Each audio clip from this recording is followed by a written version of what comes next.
World war 2 में Soviet union और Russian military services ने जर्मन आर्मी के खिलाफ 40,000 से भी ज्यादा कुत्तों को अपनी फौज में शामिल किया था। जर्मन टैंक्स के खिलाफ इस्तेमाल होने वाले इन कुत्तों को एंटी टैंक डॉग्स के नाम से याद किया जाता है।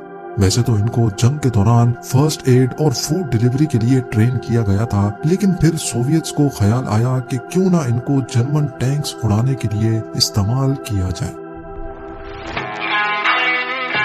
नाजरीन, ये एक ऐसा काम था जिसके लिए कुत्तों को भरपूर ट्रेनिंग कराने की जरूरत थी और ट्रेनिंग के लिए सोवियत आर्मी के पास कोई खास ट्रेनिंग स्कूल ही नहीं था। लिहाजा 1935 में उन्होंने सर्कस ट्रेनर्स और कई एनिमल साइंटिस्ट्स को भी अपने साथ शामिल कर लिया। आइडिया ये था कि एक बॉम्ब को कुत्ते पर बांधकर दुश्मन की टैंक्स के पास भेजा जाएगा। वहां पहुंचने पर कुत्ता एक लेवर को अपने दांतों से खींचेगा तो बॉम्ब वहीं गिर जाएगा और फिर कुत्ता वापस अपने ट्रेनर के पास आ जाएगा। इसके बाद इस बॉम्ब को टाइमर या फिर रिमोट कंट्रोल के जरिए फाड़ दिया जाएगा।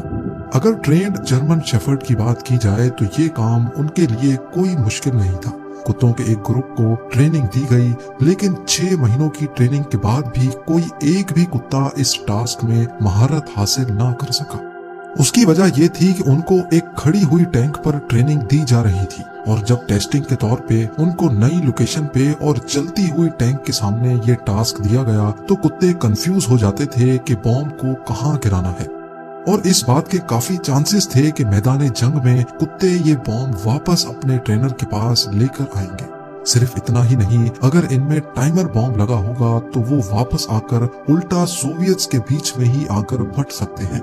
इस मसले से निपटने के लिए एक नया आइडिया अपनाया गया। इस बार कुत्तों पे ऐसे बॉम्ब लगाए गए जो किसी भी चीज से टच होते ही फट जाएंगे। जाहिर है इसमें कुत्ता भी मारा जाएगा। इस नए आइडिया को हकीकत में बदलने के लिए पहले कुत्तों को भूखा रखा जाता था और उनको ट्रेनिंग दी जाती थी कि टैंक के नीचे उनका खाना लटका हुआ है। जैसे ही कुत्ते टैंक के नीचे कूदेंगे, डेटोनेटर पे प्रेशर पड़ेगा और वो कुत्ते समेत फट जाएगा। इस बार सोवियत्स ने कुत्तों को असली बैटलफील्ड वाली ट्रेनिंग देना शुरू कर दी, जिसमें चलती हुई टैंक के नीचे कूदना और हत्ता के गन शॉट्स और धमाकों की आवाजों से भी उनको यूज टू किया जाता था। ट्रेनिंग के दौरान सिर्फ एक चीज नकली थी और वो था उन पर लगा हुआ बॉम्ब। कई महीनों की ट्रेनिंग के बाद ये अब कामयाब हो चुकी थी। कुत्ते चलती हुई टैंक के नीचे भी कूदना सीख चुके थे। अब बारी थी असली जंग में इनको इस्तेमाल करने की। एक एक कुत्ते पर 12 केजी की माइन लगाई गई और लॉन्च से पहले उनकी सेफ्टी पिन भी निकाल दी गई। लकड़ी के लिवर से ऐसा मैकेनिज्म बनाया गया कि जैसे ही कुत्ते टैंक के नीचे कूदेंगे उन पर लगी माइन खुद ब खुद फट जाएगी। आपको यहाँ बताते चले कि टैंक ऊपर से भले ही कितनी ही मजबूत क्यों ना हो, पर उसके नीचे ब्लास्ट करने से टैंक को आसानी से नाकारा बनाया जा सकता है। 30 कुत्तों को पहली बार 1941 में जर्मन टैंक्स पर छोड़ा गया। सोवियत्स को इस बात का बिल्कुल भी अंदाजा नहीं था कि उनकी ट्रेनिंग में एक बहुत बड़ा लूप होल था। असल जंग के मैदान में सोवियत्स के छोड़े हुए कुत्ते जर्मन टैंक्स के करीब भी चले गए, लेकिन उनमें से अक्सर ने टैंक्स के नीचे कूदने से इनकार कर दिया। उल्टा वो जर्मन सोल्जर्स के फायर की वजह से घबरा कर वापस सोवियत्स के पास आते और उनके बीच ही आकर फट जाते थे। सोवियत्स को समझ नहीं आ रहा था कि ये कुत्ते आखिर जर्मन टैंक्स के नीचे क्यों नहीं कूद रहे। अब वापस लौटने वाले कुत्ते सोवियत्स के गले पड़ चुके थे। लिहाजा उन्होंने फैसला किया कि जो भी कुत्ता वापस लौटेगा उसको रास्ते में ही मार दिया जाएगा। 30 में से 4 सही निशाने पर फटे, 6 वापस आकर फटे, 3 को जर्मन्स ने मार दिया और बाकी सबको जर्मन सोल्जर्स अपने कब्जे में कर गए। सोवियत्स को कुत्तों का जर्मन टैंक्स के नीचे ना कूदने की असल वजह अभी तक मालूम नहीं पड़ी थी। उन्होंने सोचा कि कम ही सही लेकिन कुछ ना कुछ तो जर्मन टैंक्स को टारगेट कर ही रहे हैं। लिहाजा वो मजीद कुत्ते छोड़ते गए और वापस पलटने वालों को खुद ही मार देते थे। दूसरी तरफ जर्मन्स भी अब इन एंटी टैंक डॉग्स के बारे में अच्छी तरह जान चुके थे। वो अपनी तरफ बढ़ने वाले किसी भी कुत्ते को वहीं मार देते थे। लॉन्च किए गए कुत्ते या तो जर्मन टैंक्स के नीचे फट जाते थे या उनको पहुंचने से पहले ही मार दिया जाता था और बचे हुए कुत्ते जो वापस लौटते थे उनको सोवियत्स मार देते थे। ये इतिहास का शायद ही वो वाकया था जिसमें सबसे ज्यादा कुत्तों का कत्ले आम हुआ था। बाद में मालूम पड़ा कि कुत्तों को सोवियत्स ने जिन टैंक्स के नीचे कूदने की ट्रेनिंग दी थी उनमें डीजल इंजन लगा हुआ था, जबकि जर्मन की टैंक्स पेट्रोल पे चलती थी। कुत्ते जो कि डीजल की स्मेल के आदी थे, जब उनको जर्मन टैंक्स पर भेजा गया तो उनकी स्मेल कुत्तों के लिए बहुत अलग थी।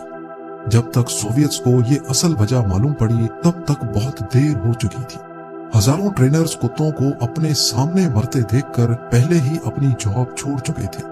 यही वजह थी कि सोवियत्स का ये आइडिया बुरी तरह से फ्लॉप हो चुका था और 1942 के बाद ट्रेनिंग स्कूल्स बंद कर दिए गए। पर इसके बाद यही आइडिया 1943 में जापानीज इंपीरियल आर्मी ने अमेरिका के खिलाफ भी अपनाया था। उनकी देखा देखी अमेरिका ने भी कुत्तों की ट्रेनिंग शुरू कर दी। इन कुत्तों को अमेरिका ने डिमोलिशन वुल्व्स का नाम दिया था। बॉम्बर कुत्ते जापानीज बंकर में जाते और फट जाते थे, लेकिन यूएसए को भी सेम मसले का सामना था कि अक्सर कुत्ते बंकर में जाने के बजाय वापस लौट आते थे। अगले कई महीनों तक कुत्तों के वापस लौटने का कोई खास सॉल्यूशन ना निकल सका। लिहाजा 17 दिसंबर 1943 को अमेरिका ने भी हार मानी और सेफ्टी की वजह से डिमोलिशन वुल्व्स प्रोग्राम टर्मिनेट कर दिया। ये तो कहानी थी एंटी टैंक डॉग्स की, लेकिन क्या आपको मालूम है कि वर्ल्ड वॉर 2 में ऐसे गाइडेड मिसाइल्स भी बनाए जा रहे थे जिनको इंसान नहीं बल्कि कबूतर कंट्रोल करते थे। जी हाँ, जैसा कि आप लोग सन टीवी की एक वीडियो में मधुमक्खियों को एक्सप्लोसिव और ड्रग्स डिटेक्टर के तौर पे इस्तेमाल होता देख चुके हैं, इसी तरह कबूतर को भी ट्रेन किया जा सकता है। इस वीडियो में आप 2 कबूतरों को बॉल के साथ खेलते देख सकते हैं। जैसे ही दूसरे कबूतर से बॉल मिस होती है तो शॉट मारने वाले कबूतर के लिए एक छोटा फीडर खुल जाता है जहां रिवॉर्ड के तौर पे उसको खाना दिया जाता है। लेकिन सवाल है कि पिंग पोंग बॉल खेलने वाले कबूतर एक मिसाइल को कैसे ऑपरेट कर सकते हैं। कबूतर को ट्रेनिंग देने के लिए उसको एक हार्नेस में डाला जाता था और फिर उसके सामने एक सर्कल घुमाया जाता था। कबूतर को ट्रेन किया जाता था कि अगर वो अपनी चोंच इस सर्कल पे मारेगा तो फिर ही उसको खाना दिया जाएगा।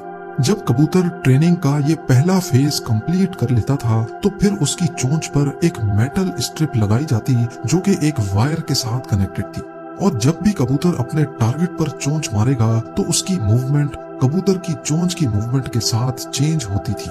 अगली बार कबूतर के सामने मेटल पीस की जगह एक वॉरशिप की तस्वीर लगाई गई। कबूतर जो कि पहले ही काफी ट्रेन हो चुका था, वॉरशिप की इस तस्वीर को विंडो के सेंटर में रखना इसके लिए कोई मुश्किल काम नहीं था। यही मैकेनिज्म इस्तेमाल करके कबूतर की चोंच के इनपुट सिग्नल को एक गाइडेड मिसाइल चलाने के लिए इस्तेमाल किया गया, जिसमें कबूतर इस मिसाइल के अंदर ही होगा। जब भी मिसाइल टारगेट से हटने लगेगा, कबूतर की चोंच का सिग्नल मिसाइल के रडर को एडजस्ट करके वापस वॉरशिप की तरफ कर देगा।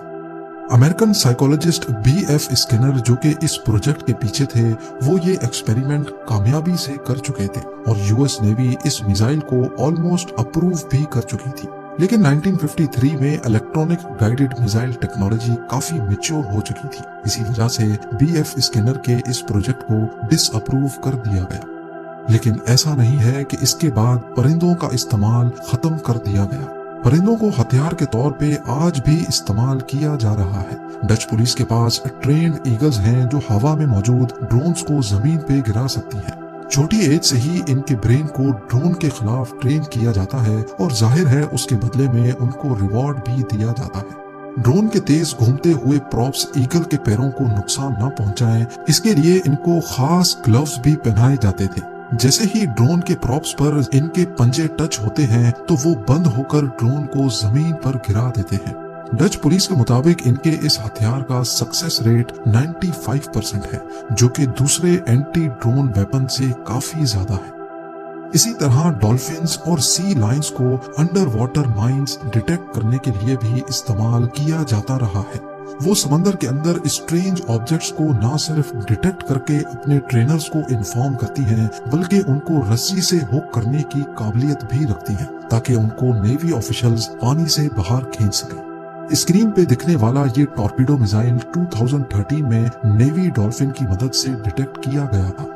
इस मिसाइल के सीरियल नंबर से अंदाजा लगाया गया कि ये ईयर 1890 में एक एक्सरसाइज के दौरान सैन डिएगो कोस्ट से फायर किया गया था।